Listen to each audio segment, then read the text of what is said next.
नमस्कार, मैं हूं सुनील और आप देख रहे हैं जय जगन्नाथ सुनील। मैं एक सेटअप बॉक्स सेल्फ लेके आया हूं अभी मार्केट से। उसका प्राइस यहां पे लिखा है 180 वन पीस, और ये मेड इन इंडिया है। कंपनी का नेम है पानम सेटअप बॉक्स सेल्फ। चलिए उसको अनबॉक्सिंग करते हैं। ब्लैक कलर का है।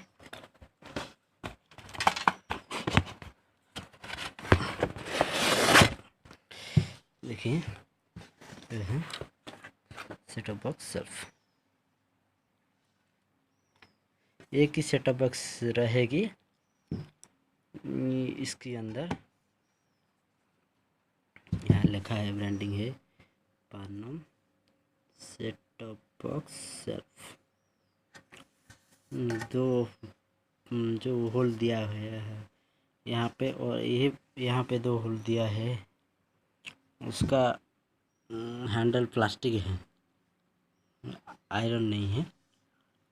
बहुत ज़्यादा ये मजबूत है, बहुत बढ़िया है। मैं इसको वॉल पे फिक्स करूँगी।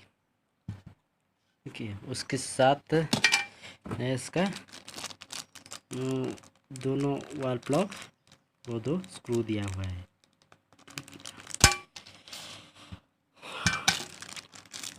कंपनी की तरफ से मिलते हैं, बहुत बढ़िया है।